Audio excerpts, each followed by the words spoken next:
अभी आपको खबर दें कि पाकिस्तान तहरीक इंसाफ का असम्बलियों की तहलील करने का मामला है। पीटीआई के चेयरमैन इमरान खान की रिहाइश का जमान पाक में सियासी सरगर्मियां इस वक्त भी जारी हैं। इमरान खान जमान पाक में आज भी पार्टी रहनुमाओं से मुलाकातें करेंगे। उनकी मसरूफियात क्या रहेंगी, अखलाक बाजवा से जान लेते हैं।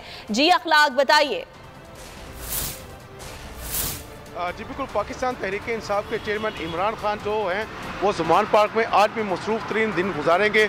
उनकी जो है आज मुख्तलिफ पार्टी जो रहनुमा है उनसे और जबकि मुख्तलिफ वफूद से भी उनकी मुलाकातें शेड्यूल में हैं। जबकि पाकिस्तान तहरीक इंसाफ के चेयरमैन इमरान खान आज जो है वो सरगोदा और जो चन्योट है उसके अरकान कौमी व सूबाई असम्बली और जो पार्टी अहदेदारान है उनसे आज उनकी मुशावरत होगी। उन मुशावरत में जो है वो असम्बलियों की तहलील और इस्तीफ़ों के हवाले से जो है उस पर गौर व गौस किया जाएगा, उनकी राय ली जाएगी।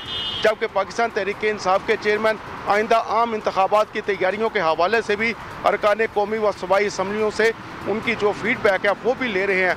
तो अगर सिक्योरिटी की बात की जाए तो ज़मान पार्क में सिक्योरिटी के इंतहाई सख्त इंतजाम किए हैं और जो CCTV कैमरों की मदद से यहाँ पर जो है वो निगरानी का अमल जारी है।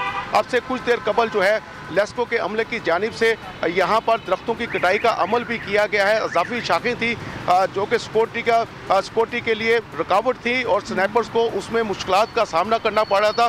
तो अब से कुछ देर कबल जो है वो लेस्को के अमले ने यहाँ पर ज़मान पाक से आप हमें अपडेट कर रहे हैं, मजीद भी आपसे जानते रहेंगे। फिल वक्त शुक्रिया। गैस बहरान का जिक्र करेंगे। पेशावर में गैस की लोड